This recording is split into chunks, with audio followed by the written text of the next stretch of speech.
الحمد لله والصلاة والسلام على رسول الله.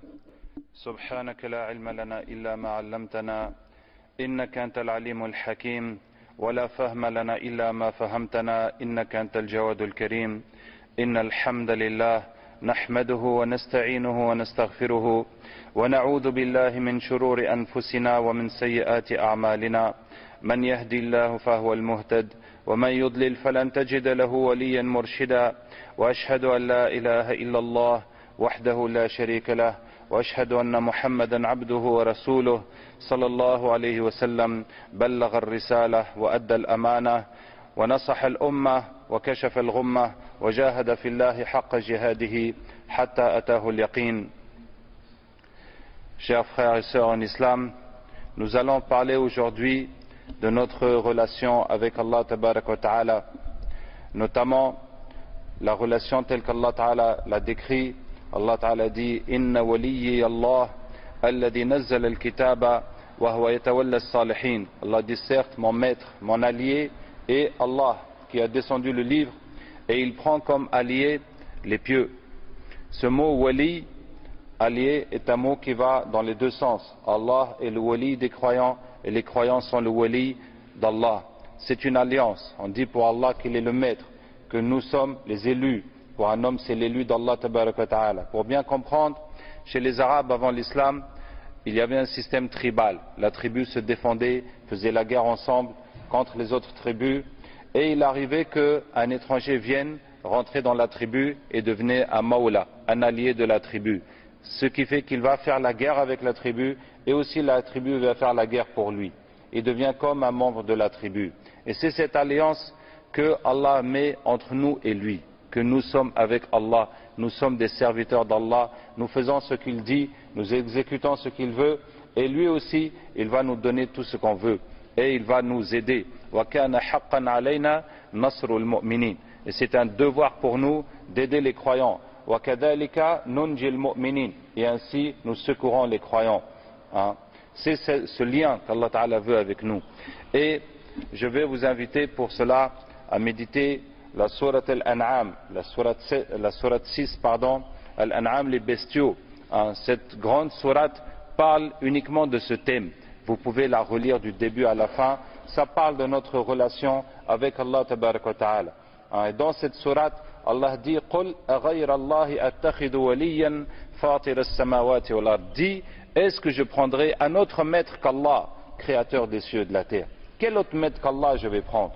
Quel autre maître? Est-ce que c'est mon patron? Est-ce que c'est les responsables politiques? Est-ce que c'est qui dont j'ai peur? C'est qui que j'espère qui va être mon maître? Si ce n'est Allah, le créateur des cieux et de la terre. Plus loin, Allah Ta'ala dit أَفَغَيْرَ اللَّهِ أَبْتَغِي حَكَمًا. Est-ce qu'un autre qu'Allah je prendrai comme arbitre pour juger, pour m'éclairer, pour prendre les décisions pour moi?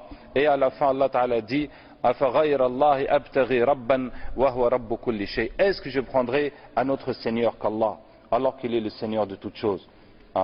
Et dans cette sourate, Allah Ta'ala nous dit de très nombreuses fois وَهُوَ الَّذِي. Et c'est lui qui, et c'est lui qui vous a créé d'une seule âme, et c'est lui qui a fait les cieux et la terre, et c'est lui qui fait pousser les jardins, et c'est lui qui a fait les bestiaux, et c'est lui qui a fait, c'est lui qui a fait. Il n'y a pas une sourate dans le Coran où cela se répète autant. Allah Ta'ala nous montre tout ce qu'il a fait pour nous. Et aussi dans cette sourate, Allah Ta'ala nous fait peur.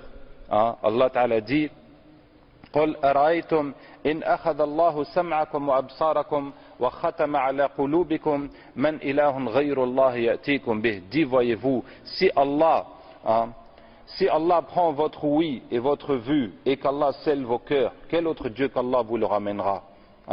Toi tu dis que tu as peur du patron, que à cause de telle chose tu dois commettre des péchés, sinon tu ne pourras pas t'en sortir dans la vie, etc. Que le regard de la société, il est trop pesant sur toi. Maintenant si tu te lèves le matin et que tu es sourd, tu n'entends plus. Tous ces gens que tu crains, tous ces gens que tu espères, qu'est-ce qu'ils vont faire pour toi? Qu'est-ce qu'ils vont faire pour toi? Et si maintenant tu te lèves, tu es aveugle, qu'Allah nous en préserve. Voilà, tous tes rêves et tous tes projets tombent à l'eau, n'est-ce pas? Quel travail tu vas faire, quelles études tu vas poursuivre en étant aveugle? Tout devient différent. Comment vas-tu te marier, etc. Et maintenant, si qu'Allah nous préserve, quelqu'un devient fou, voilà qu'il ne vaut plus rien. Voilà qu'il ne vaut plus rien. S'il a la chance d'avoir une famille qui va s'occuper de lui, sinon il va devenir un clochard. Qu'Allah Ta'ala nous aide. Donc, ainsi Allah nous fait peur de nombreuses fois dans cette sourate. قل هو القادر على أن يبعث عليكم عذابا من فوقكم أو من تحت أرجلكم أو يلبسكم شيعا ويذيق بعضكم بأس بعض. Dit celui qui est capable de vous envoyer un châtiment d'en dessous de vous ou d'en dessus, ou de vous diviser en groupes et de vous faire goûter à la dureté les uns des autres. Allah Ta'ala nous dit ça de nombreuses fois dans cette sourate. Qu'Allah Ta'ala nous aide, mes frères. Donc, le but de mon intervention, de mes paroles, c'est que ce qu'Allah Ta'ala, à quoi Allah Ta'ala nous appelle, c'est de le prendre comme maître unique et comme but unique. Comme but unique dans notre vie, et de ne pas chercher autre chose. On n'a pas besoin de satisfaire quelqu'un d'autre. On n'a pas besoin d'obéir à quelqu'un d'autre. Pour ce qui est de la désobéissance d'Allah Tabarak wa Ta'ala. Tu dois être croyant, mettre ta confiance en Allah Ta'ala, savoir que seul lui peut te faire du bien ou du mal. Dans cette même sourate, Allah Ta'ala dit قُلْ أَنَدْعُوا مِن دُونِ اللَّهِ مَا لَا يَنْفَعُنَا وَلَا يَضُرُّنَا. Dis, est-ce que nous invoquerions en dehors d'Allah celui qui ne peut nous faire ni bien ni mal? Vers qui d'autre va-t-on se diriger? Vers qui d'autre, en qui d'autre allons-nous mettre notre confiance? Vers qui d'autre allons-nous confier notre vie, notre destin, si ce n'est Allah Tabarak wa Ta'ala? Et cette histoire, cette sourate, sourate Al-An'am, se caractérise par l'absence d'histoire. Dans toute la sourate, il n'y a pas d'histoire sauf une histoire qui est au milieu de la sourate. Et c'est l'histoire d'une personne qui a mis sa confiance en Allah, qui a cru en Allah et qui a défié tout le reste du monde. Et il a mis sa confiance en Allah Tabarak wa Ta'ala. Et tous les autres voulaient le tuer. Et lui, il était imperturbable, il a gardé sa confiance en Allah Tabarak wa Ta'ala. C'est ainsi, au milieu de cette sourate, sourate Al-An'am, vous allez découvrir l'histoire de Ibrahim alayhi salam. Comment il a prêché son peuple, et pour leur montrer la vérité de l'unicité d'Allah et la fausseté de leur statut, on sait très bien, il a cassé les statues et il leur a dit que c'est le grand qui a cassé les statues, et ils l'ont pris pour le tuer. Mais ce qu'Allah Tabarak wa Ta'ala nous raconte, c'est quand ils l'ont pris pour le tuer, qu'est-ce que Ibrahim alayhi salam disait? وكيف أخاف ما أشركتم ولا تخافون أنكم أشركتم بالله ما لم ينزل به عليكم سلطانا فأي الفريقين أحق بالأمن إن كنتم تعلمون. Comment vais-je craindre ce que vous associez à Allah alors que vous ne craignez pas d'avoir adoré أنكم أشركتم بالله, d'avoir associé à Allah ce à quoi il n'a donné, il n'a investi d'aucun pouvoir. Lequel des deux devrait être en sécurité, si vous savez? Tout le peuple est là. Et ils avaient une rage, comme une folie, parce que pour le tuer, qu'est-ce qu'ils ont fait? Ils ont allumé un feu. Et ce feu était tellement fort qu'ils ne pouvaient plus s'approcher du feu pour jeter Ibrahim alayhi salam dans le feu, jusqu'à ce qu'ils soient obligés de faire quoi? De construire une catapulte. Ils ont été obligés de construire une catapulte pour le projeter de loin dans le feu. Est-ce que vous imaginez toute cette paranoïa qui a pris ce peuple? Au lieu de tuer une personne d'un coup d'épée, ou bien à jet de pierre, faire ce feu, tout le monde participe, tout le monde ramasse du bois, le feu maintenant est tellement fort, les savants disent que même un oiseau qui passe dans le ciel, il est aspiré par le feu. En tout cas, ce que le Coran nous dit, c'est qu'il ne pouvait plus s'approcher du feu pour jeter Ibrahim alayhi salam, il fallait maintenant construire une catapulte pour le jeter dedans. Et Ibrahim alayhi salam, dans tout cela, est resté totalement serein et confiant. Et au contraire, il continuait à les prêcher. Mais vous pensez que j'ai peur de vous, de tout ce que vous faites? Vous pensez que j'ai peur de tout ça? C'est vous qui devez avoir peur d'Allah Tabarak wa Ta'ala. Et vous voyez, mes frères, c'est là qu'Allah Ta'ala a manifesté sa puissance. Et Allah Ta'ala a montré à son peuple, et nous montre aussi jusqu'au jour dernier, que celui qui croit en Allah, Allah Ta'ala ne va jamais le laisser tomber. Comme Allah Ta'ala dit dans un hadith Qudusi, Ana 'inda dhanni 'abdi bi. Je suis avec mon serviteur comme il m'estime. Jamais Allah Ta'ala ne te décevra. Si tu es déçu, c'est par toi-même. C'est ton comportement qui a été décevant. Tu n'as pas mis ta confiance en Allah. Tu n'as pas fait ce qu'Allah Ta'ala a voulu. En tout cas, ce n'est jamais Allah Ta'ala qui va décevoir quelqu'un qui a placé en lui sa confiance. Qu'Allah Ta'ala nous aide et qu'Allah nous guide et qu'Allah augmente notre foi.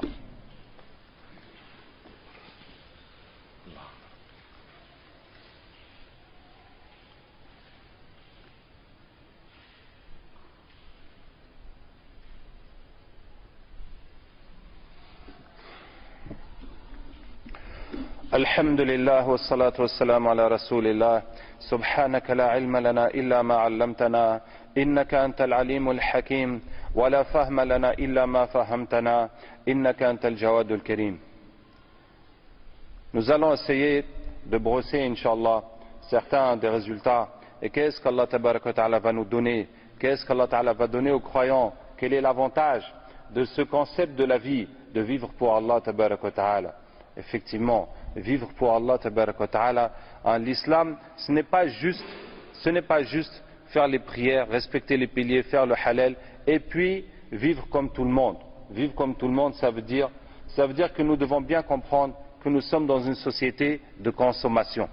Ça veut dire que la société où nous vivons, les gens ont pris leur passion comme Dieu, ont pris l'argent comme divinité, les passions, les plaisirs, le sexe, la nourriture, c'est en cela qu'ils vivent. Et nous avons grandi, nous sommes conditionnés par cette société. Donc maintenant que nous réapprenons à être musulmans, c'est de cela que nous devons nous distinguer.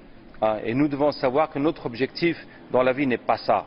Notre objectif n'est pas d'accumuler la richesse, d'avoir un bon niveau de vie, de profiter, de regarder les mécréants, comme Allah Tabaraka wa Ta'ala dit وَلَا تَمُدَّنَّ عَيْنَيْكَ إِلَى مَا مَتَّعْنَ بِهِ أَزْوَاجًا مِّنْهُمْ زَهْرَةَ الْحَيَاةِ الدُّنْيَا لِنَفْتِنَهُمْ فِيهِ. Ne tends pas tes yeux vers ceux que nous avons donné à certains d'entre eux les parures de ce bas monde pour les éprouver. Allah nous dit de baisser le regard même sur les plaisirs et sur les richesses dont les autres jouissent. Alors que tout ce système de publicité ou ce qu'on voit à la télévision, ça a pour but de nous inciter à être comme eux, à vivre comme eux, qu'Allah Ta'ala nous aide et nous guide. Donc je disais quoi?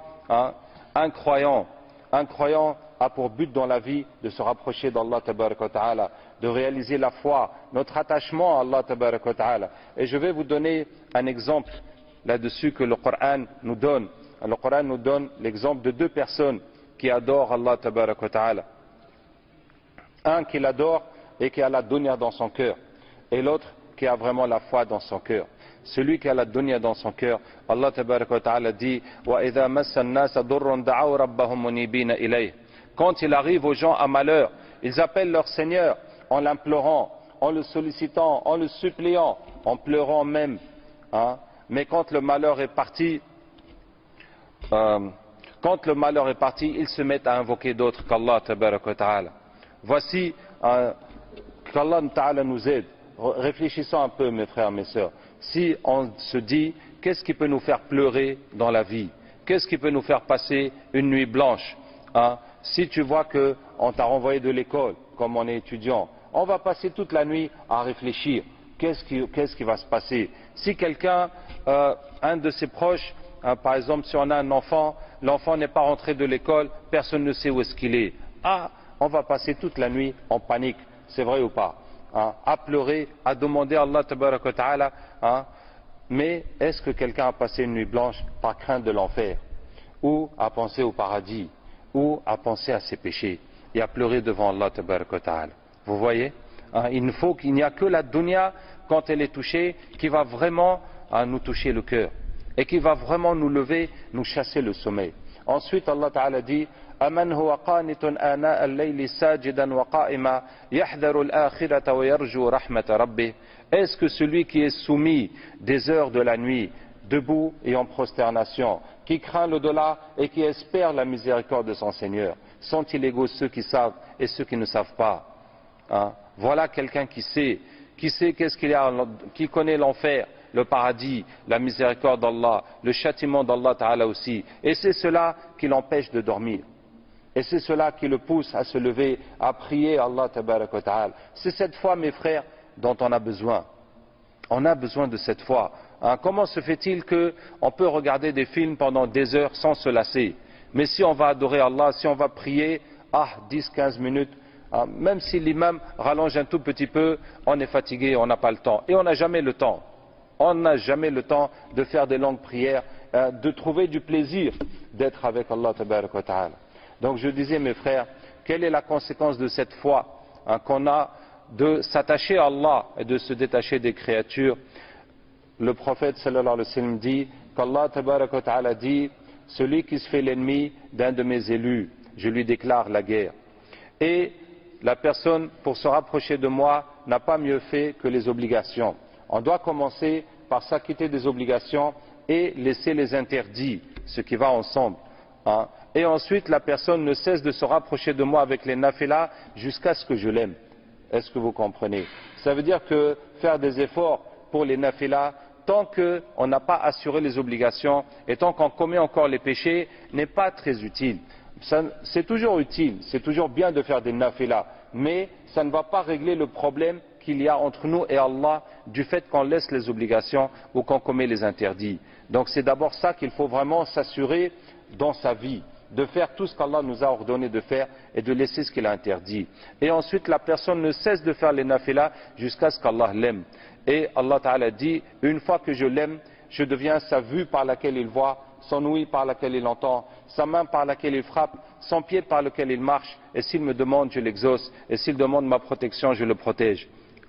Donc mes frères, est-ce que vous voyez, chacun de nous, Allah Ta'ala a mis en lui le potentiel d'arriver à son amour, d'arriver à sa proximité. Chacun de nous, Allah Ta'ala veut manifester sa puissance et ses bienfaits et sa miséricorde à travers lui. Mais mes frères, maintenant ça dépend que de nous. Ça dépend que de nous de nous attacher à cela, de le vouloir absolument. De le vouloir absolument. Regardez, pour un diplôme, on passe combien d'années à l'école, en primaire, en secondaire, en études supérieures? Combien d'années de travail non-stop? C'est vrai ou pas? De travail continu pour accéder à ce diplôme, pour réaliser un rêve, etc. Et est-ce que l'amour d'Allah Tabaraka wa Ta'ala ne mérite pas aussi des années d'efforts, toute une vie d'efforts? Ça le mérite pour celui qui a compris, pour celui qui a compris qu'Allah Ta'ala nous fasse un de ces gens-là. Maintenant, on peut se dire, à partir de combien de nafila sait-on que Allah va nous aimer? Alors il y a un indice qui est très simple. Quand est-ce que tu sauras que Allah t'aime avec tes nafilas? Quand toi tu vas aimer ces nafilas plus que tout.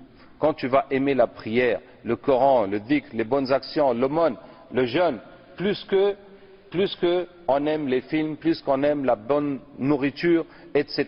et tous les plaisirs de ce bas monde. Quand tu vas aimer ça plus que le reste, jusqu'à ce que les choses de ce bas monde ne t'intéressent même pas.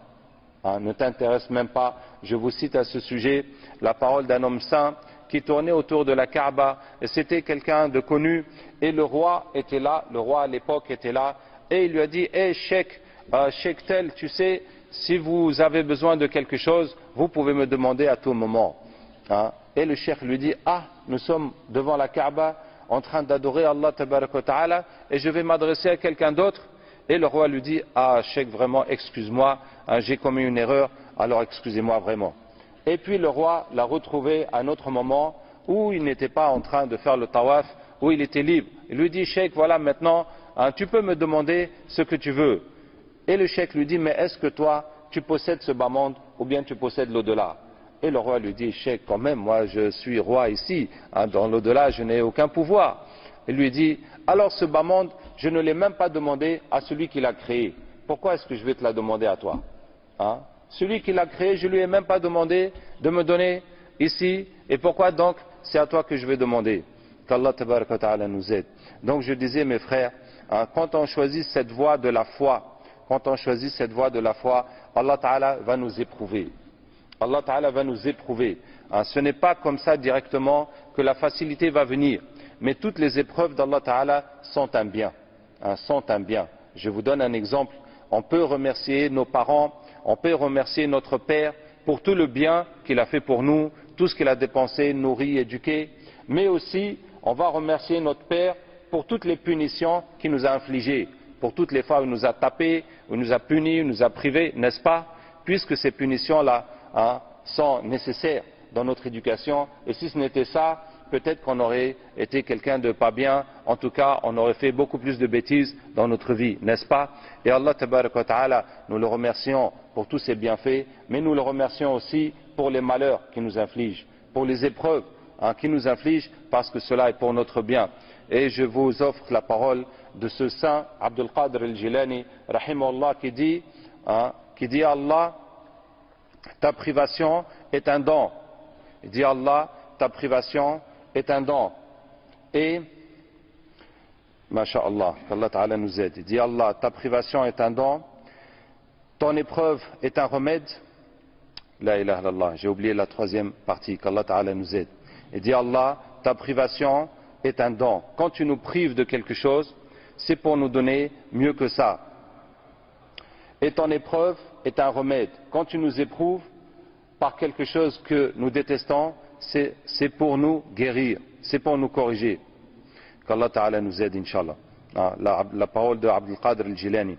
En tout cas, quand Allah Ta'ala nous éprouve par quelque chose que nous détestons, qu'est-ce qu'il faut faire? Il faut d'abord savoir que ça vient d'Allah Ta'ala. Et ne pas incriminer les gens ou dire pourquoi tu as fait ça, pourquoi il s'est passé ceci. Savoir que c'est Allah Ta'ala qui a fait ça. Et accepter l'épreuve d'Allah Ta'ala. Parce que cette épreuve, ça permet de sortir du cœur, de sortir les créatures du cœur. Que tout ce qui nous arrive, on doit accepter de perdre ces choses-là et on demande à Allah Ta'ala de nous donner son amour et sa satisfaction. Et que tant qu'Allah Ta'ala, tu es satisfait de nous, nous acceptons quoi qu'il puisse arriver. Ensuite, il faut, dans l'épreuve, rester constant dans ses activités, dans ses adorations, dans ses bonnes œuvres. Même si on a un malheur, on continue. Regardez l'exemple de Yusuf alayhi salam qui s'est retrouvé brusquement en prison alors qu'avant cela il était fils adoptif et choyé du ministre. Vraiment tout allait bien pour lui. Il s'est retrouvé en prison. Quand les deux jeunes entrent en prison, qu'est-ce qu'ils lui disent? Ils lui racontent leurs rêves, ils lui demandent l'explication. Ils disent Inna naraka min al-muhsinin. Nous voyons que tu es un saint, que tu es un bienfaisant, que tu es quelqu'un de vertueux. Donc Yusuf alayhi salam en prison ne s'est pas laissé aller à la déprime, ses adorations. Au contraire, un croyant prend cela à son avantage. Me voici ici, je n'ai plus besoin de faire les tâches ménagères, on m'amène à manger à chaque fois, et il n'y a personne pour me déranger, il n'y a pas les femmes pour me tenter, je suis là, j'adore Allah Ta'ala, je suis dans un petit paradis et je suis très bien. Et quand les jeunes leur racontent leurs histoires, et lui, avant de leur expliquer, il commence à les prêcher, à les prêcher, à les prêcher. Vous voyez, parce que Yusuf alayhi salam voyait que ces deux jeunes-là, un d'entre eux va être tué et l'autre il va retourner chez le roi. Mais celui qui va être tué, son problème, le fait qu'il soit féticheur et qu'il va mourir dans quelques heures, son problème est plus grave que son problème à lui, qui a été mis en prison et qui ne sait pas ce qui va lui arriver. Puisque lui, quand il va mourir sans la foi, il est perdu pour l'éternité. Donc, qu'est-ce que je disais? Quand on a des épreuves, on remercie toujours Allah Ta'ala pour le bienfait de l'islam, qui est au-dessus de tout. Au-dessus de tout. Combien de gens se plaignent, des gens me disent leur désespoir, la situation, mais mon frère, tu es musulman. N'oublie pas ça. C'est ce qu'il y a de mieux que tout.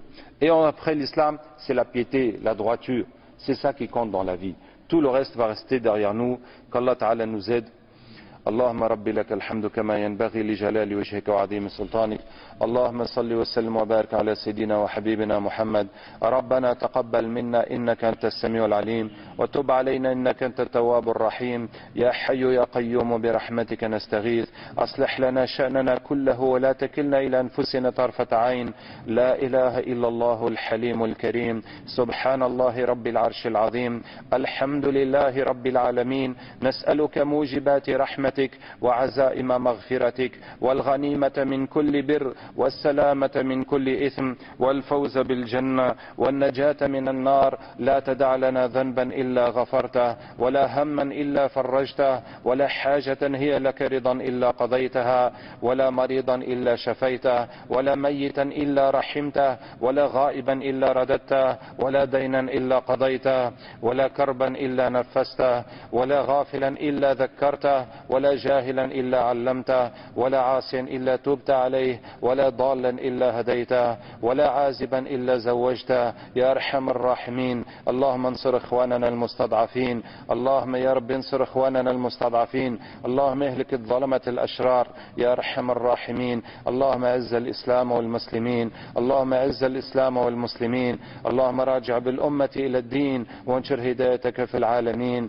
اللهم قر عين نبيك صلى الله عليه وسلم بتوبة أمته وبرجوعها إلى منهجه صلى الله عليه وسلم. وربنا اغفر لنا ولإخواننا الذين سبقونا بالإيمان ولا تجعل في قلوبنا غلا للذين آمنوا ربنا إنك رؤوف رحيم. وصل اللهم وبارك وسلم على سيدنا محمد وعلى آله وصحبه أجمعين. سبحان ربك رب العزة عما يصفون وسلام على المرسلين والحمد لله رب العالمين. إن الله يأمر بالعدل والإحسان وإيتاء ذي القربى وينهى عن الفحشاء والمنكر والبغي يعظكم لعلكم تذكرون. واذكروا الله يذكركم وأقم الصلاة.